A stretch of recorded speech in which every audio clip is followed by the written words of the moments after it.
Mais un gars qui fait aujourd'hui un championnat de France en France, il va prendre entre 7 000 et 10 000 euros, tu vois. J'ai discuté avec quelques boxeurs qui me disaient tu bosses à côté parce que je peux pas, alors qu'ils ont un palmarès de ouf, tu vois. On a pris l'exemple de David Beckham, il a gagné sa vie beaucoup plus avec le mannequinat et ses sponsors, tout ça, qu'avec le foot, alors que le foot ça paye très très bien, tu vois. Ouais.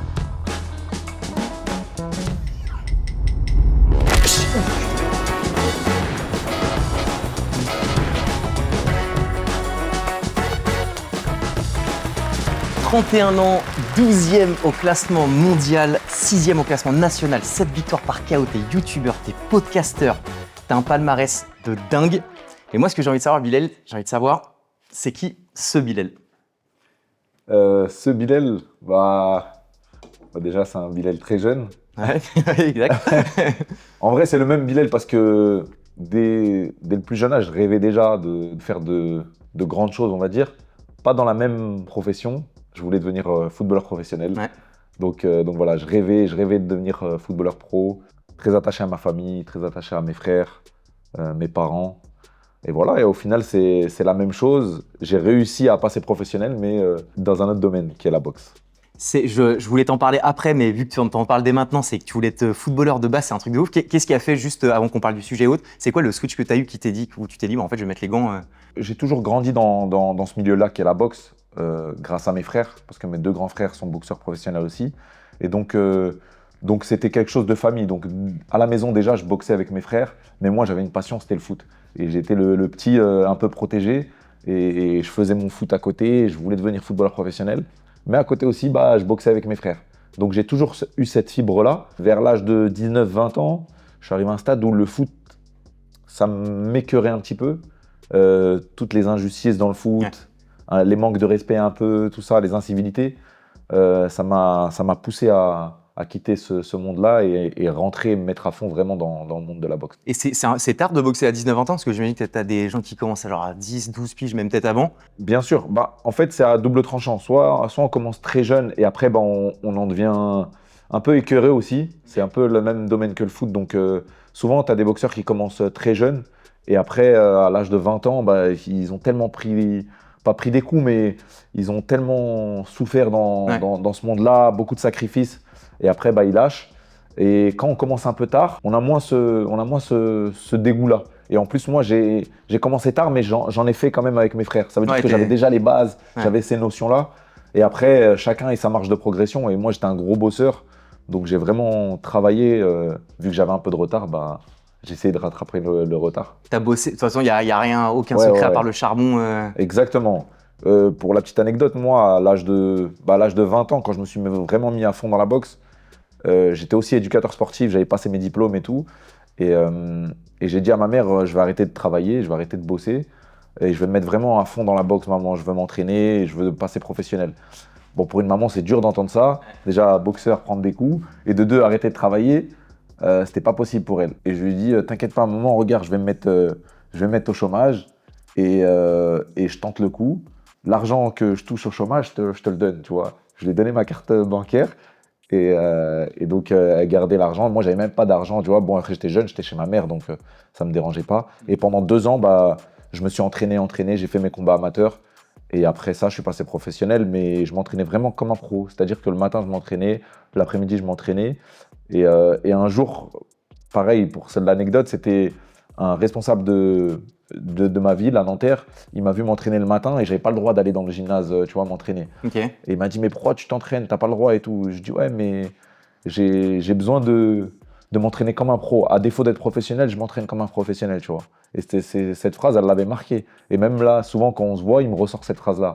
Parce que il se dit, au final, t'avais raison, quoi. Et ta famille, elle a cru en toi au final. Parce que c'est vrai que souvent, on se dit, les parents sont à la fois les meilleurs conseillers et les pires conseillers. Parce que tes parents, ta mère, moi, je vois très bien le truc, et ils vont plutôt te dire, prends un CDI, prends pas de risque, parce que le risque, c'est forcément, quand tu as un risque, le principe du risque, c'est que tu peux avoir un scénario qui n'est pas forcément le mieux pour toi. Donc les parents, ils sont souvent là à dire, prends le truc le plus sécuritaire. Donc typiquement, potentiellement, bien, prends ton taf et fais rien d'autre. Mais ça t'aurait peut-être coupé l'opportunité de devenir boxeur aujourd'hui. Et en même temps, au bon moment, quand tu commences à être dans la bonne spirale, l'amour d'une famille, moi ça me parle puisque j'ai les mêmes, vraiment une attache avec mes parents, ça te permet de tout exploser en 2 secondes, quoi. Exactement. Vraiment, il y a eu cette peur-là. En plus, je suis le dernier, donc même mes frères, ils n'étaient pas très, très pour au départ, mais ils m'ont toujours tous soutenu. Donc quand ils ont vu que j'étais vraiment déterminé et que je mettais tous les moyens pour réussir, bah, ils étaient derrière moi et voilà, ils ont poussé comme tu as dit. Je te montre une petite pancarte et j'aimerais que tu me dises, selon toi, quel est le point commun entre toutes ces personnalités? Lady Gaga. Lady Gaga. Hein. Ouais. Kenny West, Zidane Elon et Musk. Elon Musk. Ouais. Dans des univers différents, tu vois, mais. Ouais. Le point commun, non, je ne saurais pas le. Ils sont très riches, peut-être. Ça, c'est sûr. Non, le point commun, c'est que chacun d'entre eux, dans leur zone de génie, ils ont réussi à se construire un personnage qui ont permis, tu vois, de pouvoir en fait faire grossir soit leur secteur artistique, soit leur entreprise, etc. C'est que c'est vraiment derrière l'univers du personnage que ça leur a permis de pouvoir scaler leur boîte. Et en gros, ça va être le sujet du jour sur le Com Show. C'est pour ça que je voulais t'inviter, Bilal, c'est qu'on puisse parler en gros de toutes les techniques de communication qu'il y a derrière tous les athlètes, parce qu'on se rend compte, notamment sur une influence américaine, qu'il y a de plus en plus d'athlètes qui commencent à créer du contenu sur les réseaux, etc. Et quand on a discuté avec les équipes pour choisir ce sujet, on a vu l'histoire de McGregor, où je disais que moi, je pensais que McGregor, c'était le GOAT, qu'il n'avait jamais perdu, que c'était pour ça qu'il était aussi mis en avant et qu'il gagnait autant d'argent. Finalement, tu as plein de combattants qui sont bien meilleurs que lui. Mais en fait, McGregor, il a tellement son trait de caractère particulier qu'en fait, il est bankable de ouf. Donc moi, pour rentrer dans le vif du sujet, en gros, je voulais savoir, le Bilal déjà, ton personnage, est-ce que tu as un personnage Bilal ou pas? Un personnage, c'est plus les gens qui disent ça. Pour moi, je suis Bilal, tu vois, c'est dur à dire.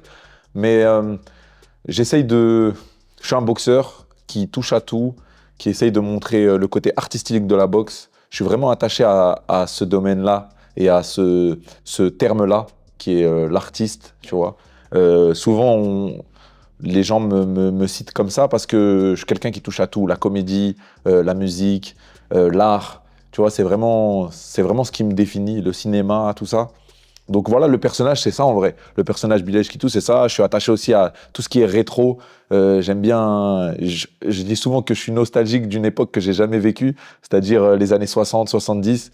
Même la musique à l'ancienne, j'aime beaucoup. Après, j'aime bien aussi la musique d'aujourd'hui. Hein. J'écoute de tout. Mais voilà, mon personnage, c'est ça en vrai. Et après, voilà, boxeur, bien évidemment, qui ramène un show différent des autres boxeurs sur le ring. Et est-ce que tu as une stratégie que tu as mis en place, tu vois, en se disant, même si tu l'as très bien dit, je trouve que c'est cool, tu as en fait un Bilal qui est authentique parce que toutes tes valeurs, tes passions, tes kiffs, c'est simplement que tu les retransmets correctement sur les réseaux. Mais est-ce que tu vois, tu as une espèce de stratégie où tu dis, bon, j'ai peut-être plus accentué sur une chose ou sur autre chose.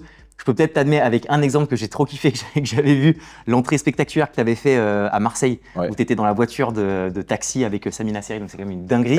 ça c'est une vraie strat, c'est quoi? C'est travailler, tu as des équipes avec lesquelles tu bosses Pour te dire cette histoire, je suis dans le restaurant de mon pote et je suis avec 2 amis à moi et je suis encore en train de travailler l'entrée et je dis ouais, mais qu'est-ce qu'on peut faire, tout ça. Le combat, c'est à Marseille. Moi, j'aime bien jouer avec la ville, rendre hommage à la ville aussi où je me produis, ou par rapport à l'adversaire, ou par rapport à mon histoire. Donc là, c'était Marseille. Je me suis dit, il faut faire un truc avec Marseille.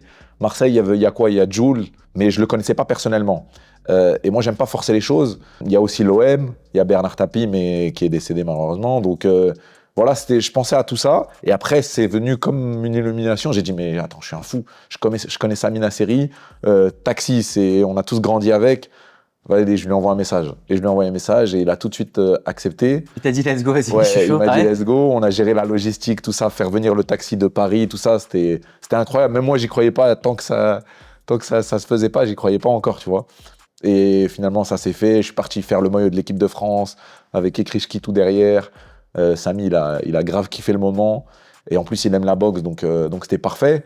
Comme tu as dit, il y a vraiment un côté authentique où j'ai vraiment depuis le début de ma carrière, je veux vraiment pas faire les choses en calculant, tu vois. Je veux vraiment faire les choses avec une spontanéité. Et après, bien sûr, faut travailler ça, le canaliser, le gérer. C'est pour ça que j'ai commencé après à travailler avec Oussama Sabani, qui est mon manager et qui a structuré ma carrière et a structuré aussi mon image. Parce que des fois, ça part aussi dans tous les sens, tu vois. Nous, on n'a pas assez de recul sur nous-mêmes. Un artiste fou, genre. Ouais, voilà, tu prends un truc et tu dis, ok, il y a un mec qui cadre quand même. Donc, il faut qu'un mec il me cadre et me canalise. Mais voilà, c'est ça en vrai. C'est pas calculer, avoir un bon entourage qui sait aussi dire les choses. Et après, ça donne la magie. Hein, en vrai. Est-ce que, comme un Mohamed Ali qui était en mode un peu trash talk, machin, et qui disait que ça permettait de rentrer dans le cerveau de l'adversaire et de le déstabiliser de ouf, est-ce que, en plus, tu avais gagné ce soir-là, est-ce que tu penses que forcément, c'est les entraînements, c'est le fait que tu sois meilleur, mais est-ce que tu as un moment où tu te dis, le mec, je l'ai fait bégayer un peu parce que, tu vois, je suis rentré dans son crâne et que ça stresse, tu vois. Ouais, bien sûr. Bah, bien sûr. Tu sais que quand tu fais une entrée comme ça, bah déjà, moi, j'ai déjà fait des entrées où l'entraîneur de l'adversaire filmait, tu vois, avec son téléphone, parce que tellement c'était fou. Donc, ouais, ça joue aussi, mais ça joue aussi sur moi. Ça met une pression aussi à moi, tu vois. C'est avec une entrée comme ça, tu peux pas te louper. Ouais. Tu vois, un peu à l'image de Doumbé quand il fait ses entrées, son trash talk, il peut pas se louper, tu vois. McGregor, pareil. Donc, ça nous met une bonne pression, une pression positive. Et je rebondis aussi sur Mohamed Ali. Mohamed Ali, on l'a jamais oublié, pourtant, il a plusieurs défaites. Ouais. Tu vois, mais Mohamed Ali, c'est un personnage à part entière, au-delà même du sport. Ouais. Il dépasse la boxe, il dépasse le sport, tu vois. Tu vois Prime ou pas? La marque de boisson aux États-Unis. Ouais. Je le rappelle pour les personnes qui nous regardent s'ils ne le connaissent pas, mais donc Prime, c'est une boisson qui a été créée par Logan Paul et KSI, les deux youtubeurs américains, qui sont mis à faire de la boxe. J'ai l'impression qu'ils sont servis de la boxe comme levier marketing pour pouvoir faire de la fame et tout. La réalité, c'est qu'ils ont vendu des centaines de millions de bouteilles, donc c'est des milliards d'euros qui ont été faits. Ça a eu un bête d'impact sur la boxe de manière générale. Apparemment, le taux d'inscription en France et aux États-Unis a explosé. Toi, t'en penses quoi de ça? Est-ce que tu trouves que ça dénature la boxe? Est-ce que tu penses au contraire que même si c'est pas des vrais boxeurs, ça permet de donner une nouvelle image à la boxe? Tant qu'ils respectent le sport, moi ça me va. Au contraire, comme tu as dit, ça met une belle lumière sur la boxe, ça ramène un public qui ne connaît pas la boxe et qui s'y intéresse. Ouais. Donc voilà, c'est une très belle chose. Moi, je valide totalement ça. Je sais que tu avais dit je sais plus où t'en avais parlé sur tes réseaux, sur une interview. Tu sais, tu as des combattants qui choisissent leur combat pour s'éviter des défaites parce que moins tu as de défaites, plus tu es bankable. Et là, on reste dans la logique de la thématique de se rendre le plus bankable possible. Toi, tu es un petit peu, j'ai l'impression, à l'inverse, de te dire fuck, moi j'avance, je fais mes combats, défaite ou pas, j'y vais. Exactement. Moi, je m'en fiche. Tu vois, je suis dans le mood de Rocky, tu vois. Okay. Rocky, il a perdu, mais l'histoire, elle est plus belle quand il gagne à la fin. Tu vois ce que je veux dire? Donc, c'est ça.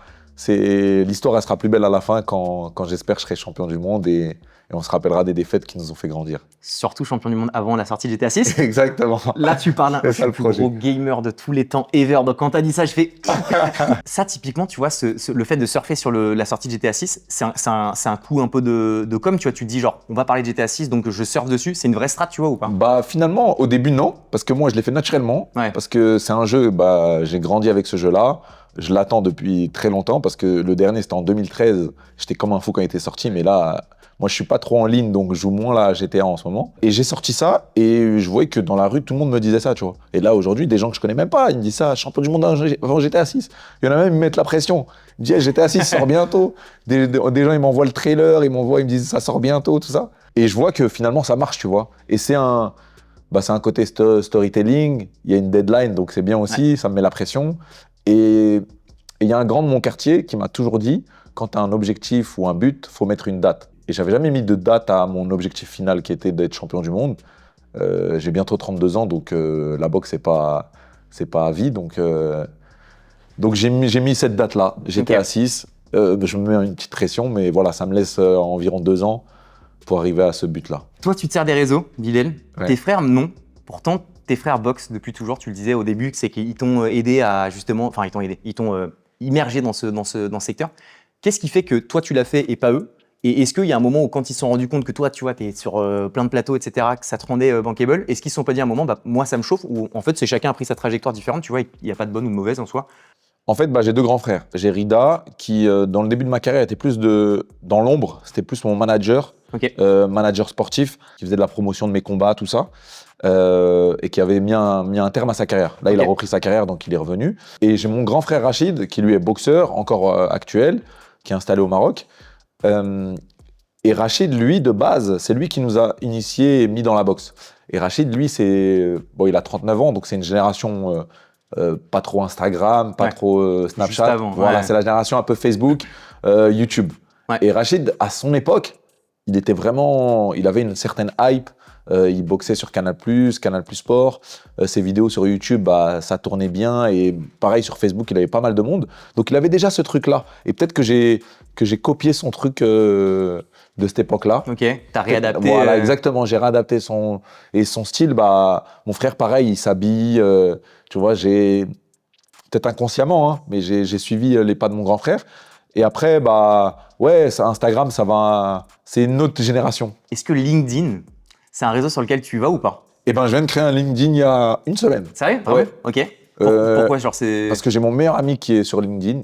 il a pas mal d'abonnés et bah, il me dit que c'est un truc où, bah, comme tu as dit, on peut dégoter des sponsors. C'est un truc un peu plus pro, un peu plus. Comme sur LinkedIn, tu as une espèce de standard de clones qui sont créés du très corporate, business, machin, et que finalement, ça commence un petit peu à se diversifier. Et que si tu arrives avec une logique sportive et qu'en plus tu rattaches au côté un peu entrepreneurial, tu réfléchis ta stratégie d'après, tes marques, tes prises de position de communication, que tu fais des événements, en plus toi tu es sur plein d'autres sujets, mais laisse tomber, tu peux exploser. Et donc du coup ça me fait la très bonne transition sur la partie vraiment sponsoring partenaire.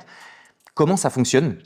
C'est quoi les montants qu'on arrive à gagner quand on fait du partenariat? On gagne plus sur le ring ou en dehors? Alors moi déjà je fais pas de partenariat.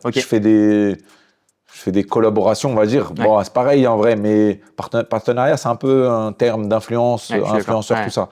Moi, je suis plus un athlète qui va coller mon image avec la marque. C'est-à-dire que je vais porter soit les vêtements. Donc là, j'ai été Géry champion pendant 2 ans. C'était une magnifique expérience. On est toujours en très bons termes et on continue à travailler ensemble. Là, maintenant, je suis avec Venom aussi. Donc, ça se passe super bien. Je suis avec toute la nutrition aussi. Et moi, j'aime bien travailler avec des marques qui ont un sens. Je vais pas faire une pub pour des yaourts ou des, tu vois. Si on te dit demain 1 million d'euros pour une pub pour yaourt, tu le feras pas. Tu veux éthiquement que ça colle à tes valeurs. J'ai refusé 70 000 euros pour une marque de paris sportifs, tu vois. Parce que c'était contre mon éthique. Après les montants, bah, ça dépend de ce qu'on fait. Et souvent, le sponsor nous suit à l'année et nous permet, moi, ce qui me permet de pouvoir m'entraîner tranquillement, de ne pas avoir besoin la sérénité, voilà, exactement, de pas, comme ça, j'ai pas à travailler à côté. Est-ce que tu vois les boxeurs arrivent à gagner leur vie? Moi, je discutais avec quelques boxeurs qui me disaient, en fait, je bosse à côté parce que je peux pas, alors qu'ils ont un palmarès de ouf, tu vois. Bah, je vais reparler de Oussama, qui est mon manager. L'une des premières fois où on se rencontre, bah, c'est ce qu'il me dit, il me dit, moi, mon but, c'est que tu gagnes plus ta vie avec les sponsors qu'avec ta profession principale de boxeur, tu vois. On a pris l'exemple de David Beckham, il a gagné sa vie beaucoup plus avec le mannequinat et ses sponsors, tout ça, qu'avec le foot, alors que le foot, ça paye très très bien, tu vois. Donc ouais, bien sûr qu'on gagne plus avec les sponsors qu'avec la boxe. La boxe, c'est un milieu où tu commences à gagner beaucoup d'argent quand tu deviens champion du monde. Donc c'est vraiment une infime Exactement. Partie. Juste pour me rendre compte, je sais vraiment pas, c'est quoi les salaires? Genre quelqu'un, je sais pas, qui est dans le top, top 100, je sais pas, top 100, en tant que boxeur? Ouais, en tant que boxeur, c'est quoi? C'est des 5 000, 2 000? Ouais, ça va de ça à ça, ça dépend des titres, tu vois. On a un gars qui fait aujourd'hui un championnat de France en France, il va prendre entre 7 000 et 10 000 euros, tu vois, pour une préparation de 2 à 3 mois. C'est quand tu fais championnat du monde, championnat d'Europe, tu commences à prendre des belles sommes, mais championnat du monde, c'est là où ça commence à chiffrer. Pareil dans le MMA, qui a une très bonne hype en ce moment, mais les gars, ils s'entraînent, ils combattent, mais ils travaillent tous à côté, la plupart. Toi, c'est quoi un peu ton endgame, ce que tu as envie de faire après? Dès le début, quand j'ai commencé la boxe, j'ai tout de suite pensé à l'après, tu vois. Parce que, bah, comme je t'ai dit, je viens de ce milieu-là, donc je connais les rouages, je connais les coulisses et je sais que la carrière d'un sportif, c'est éphémère, tout peut s'arrêter d'un coup, on peut se blesser, il peut y arriver quelque chose et ça dure pas très longtemps. Donc j'ai toujours tout de suite mis en place ce côté-là d'image un peu, comme je t'ai dit, pas calculé, mais au final, j'y pensais. Je me dis, ça va m'aider pour la suite. J'aime beaucoup le cinéma, donc ce serait une bonne transition. Tu as fait le film docu là d'ailleurs sur toi? Ouais, j'ai commencé aussi, là j'ai tourné dans La Cage qui passera sur Netflix courant de l'année. C'est de Franck Gastambide, ça passe sur Netflix, donc c'est cool. Et j'ai un bon rôle dedans. Et aussi consultant, ça j'adore ça. On a commencé à travailler là avec Oussama dessus. Donc peut-être qu'à la rentrée, je serai consultant sur une bonne chaîne de télévision. Tout se passe bien. Ouais. Et après, voilà, comme tu as dit, tous mes médias, ce que je fais sur YouTube, ça c'est en plus. Mais voilà, c'est ce que je kiffe. En vrai, j'aime la vie, tu vois. Donc j'essaye de faire tout ce que j'aime. Et partager avec les gens. Ouais, voilà. 1000 vies en une vie. Exactement, c'est ça. C'est un peu mon motto. Je te montre une phrase.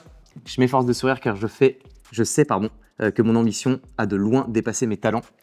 Du coup, c'est une citation du film, un de tes films préférés qui est Blow. Exactement. Comment ça résonne en toi? Bon, déjà, cette phrase, elle vient à la fin du film. Film très triste. La première fois que je l'ai vu, j'ai eu la larme à l'œil. Cette phrase, elle est magnifique. Elle veut dire plein de choses, en vrai. En vrai, c'est ça. C'est que moi, je suis un grand rêveur, comme je t'ai dit depuis le début. J'ai plein de rêves, mais je suis talentueux, mais je suis pas talentueux de ouf de base. Tu vois, je suis un gros bosseur. C'est vraiment ce qui a fait ma force. Et Et bah, je suis plus talentueux au foot qu'à la boxe, par exemple. Ok. Tu vois? Enfin, t'as plus de manière innée, genre t'as plus de facilité. Oui, j'ai avec plus de ok. facilité au foot qu'à la boxe. Mais t'as charbonné la boxe. J'ai qui fait charbonné que- à la ouais. boxe, exactement. J'ai vraiment charbonné. Après, j'avais aussi quelques facilités parce que je venais de cette famille-là et tout. Mais c'est ça, je suis ambitieux de fou et par rapport à mon talent, il y a une différence. Mais bon, avec l'ambition, on rajoute le travail et on atteint les objectifs. Je suis d'accord. Si demain, tu pouvais défier une personne, genre peu importe, on s'en fout, on se dit ça peut être n'importe qui, ce serait qui la personne que tu kifferais défier? Ah, Canelo Alvarez. Oh, Ouais. Même poids, non, il fait combien Il Canelo est au-dessus de moi, une catégorie au-dessus, mais bon, ça va. Enfin, ça va. Il est très dangereux, hein. Mais avant, il était chez les plus légers. Il a boxé contre Mayweather à 66 kilos. Maintenant, il est à 76. Ok. Moi, ma catégorie, c'est 72 kilos. Donc, ça va. Il y a un petit écart, mais c'est Ok. raisonnable.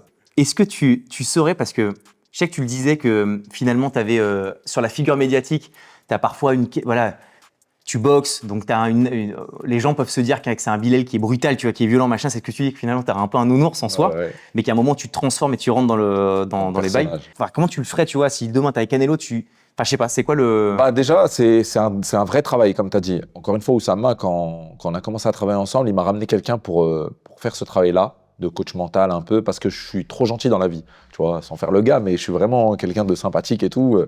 Je déteste la méchanceté, je déteste le manque de respect.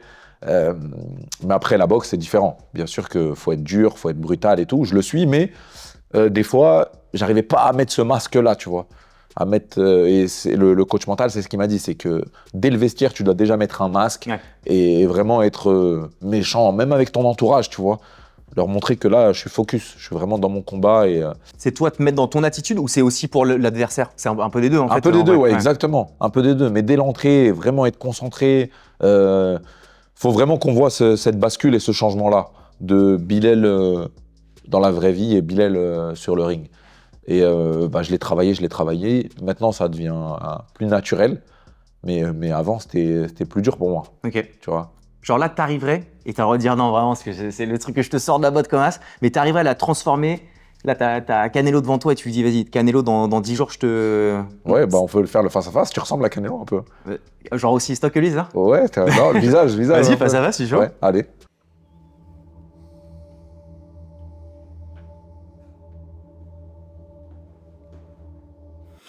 J'arrive pas. J'ai l'impression que tu vas me démarrer.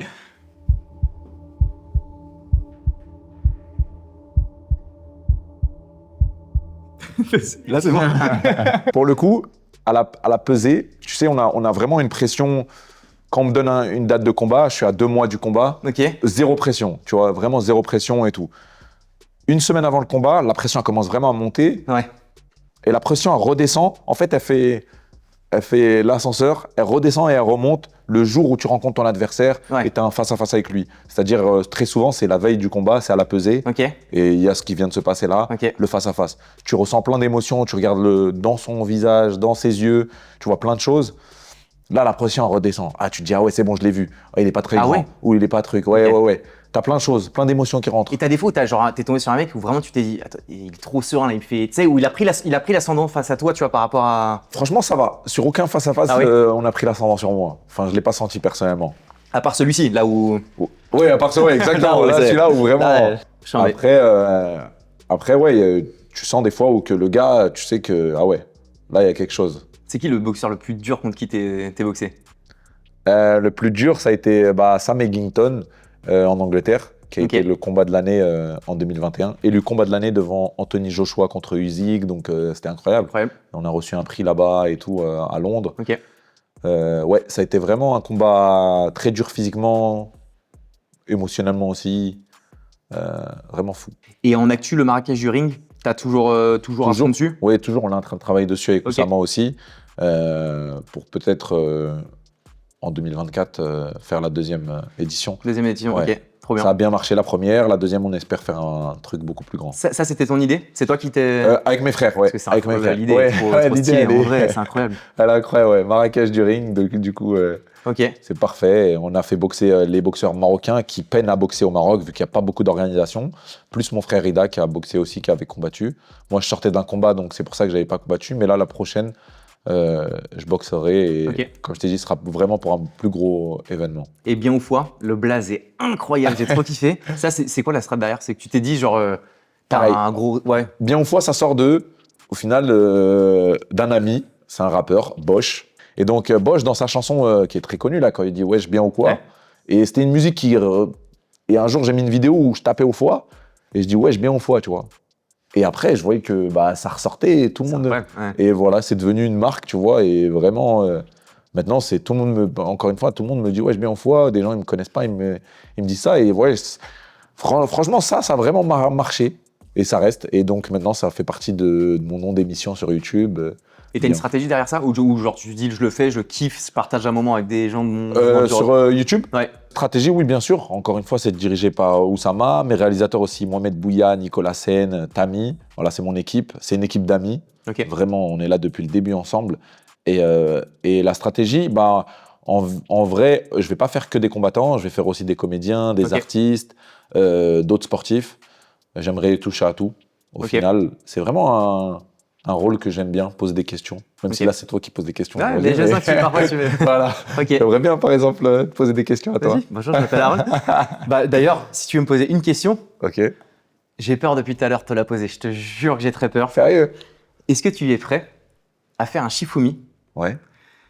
et celui qui perd, Ouais. il se prend un coup au bide avec un gant de boxe que j'ai juste là, en 16.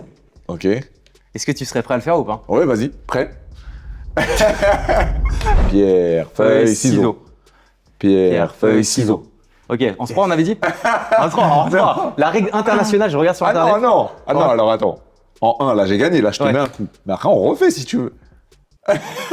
Non, tu sais Ah quoi? non, c'est pas en 3. C'est quoi, j'assume. T'assumes. Non, là, j'ai gagné, là.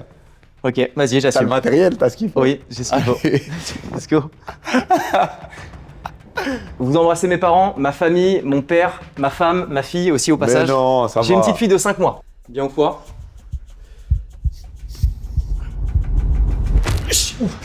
Oh putain.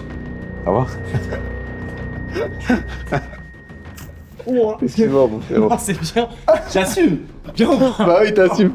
Ah ouais, c'est monté des flashs. Là, on est dans le réel, c'est bien. Bon, je suis allé vomir 2-3 fois. Je suis de retour. Non, En ça vrai, va. non mais là, entre le face-off, la transpiration, le coup, c'est ce que je te disais. Donc j'ai failli vomir pour de vrai. J'ai senti que ça fait.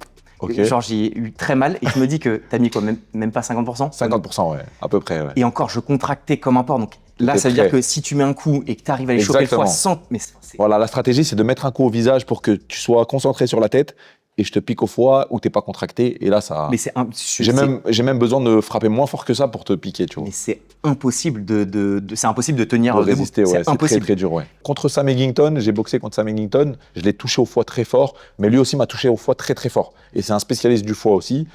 Mais je suis pas tombé, hein. J'ai vraiment à la mentale, je suis resté debout.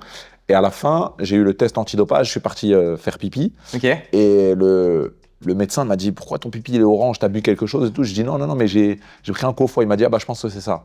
Et toute la nuit, mon pipi devenait gris, charbon. Ok. Et j'avais un peu peur. Je me dis oh qu'est-ce qui se passe là Ouais. Et le lendemain j'ai dormi, ça va, ça a été. Mon pipi est revenu normal. Désolé, hein, je parle de pipi. Non, mais par contre, tu me C'est juste stresses parce pour, que je suis hypochondriaque voilà. de ouf. Donc si ce soir je Bon, fais pipi, ouais, je suis des paupiers. Donc peut-être si il y a une couleur différente, tu me dis, tu m'appelles. Je t'envoie un petit texto.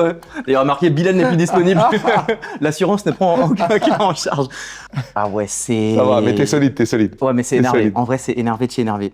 Merci 1000 fois. Je suis trop content de t'avoir reçu. Avec plaisir. Vraiment, avec franchement, plaisir. enfin, on a fait. Putain, je sens que ça m'a. Pareil, on a fait le c'était tour un de très tout. bon moment. J'ai trop kiffé. Vraiment. Où est-ce qu'on peut te donner le plus de force? C'est quoi les prochaines. La suite sur les réseaux ou autre? Le plus de force, je suis beaucoup sur Instagram et YouTube maintenant. Et LinkedIn Et LinkedIn maintenant, exactement. Voilà, donnez-moi la force sur LinkedIn. Je connais pas, j'apprends. Eh ben, 1000 merci encore. Avec plaisir, Ça me fait trop frérot. plaisir. Je suis hyper content. J'espère que cet épisode vous aura plu. On se retrouve bientôt. J'espère. Peut-être. Moi, je suis chaud pour un petit sparring. Enfin, Allez, sparring, non, un ouais, entraînement. Voilà, Je suis un chaud. entraînement. Je suis jamais de sparring de toute ma vie. Ni de coup. Merci, Videl. À très vite pour un prochain épisode. Ciao tout le monde.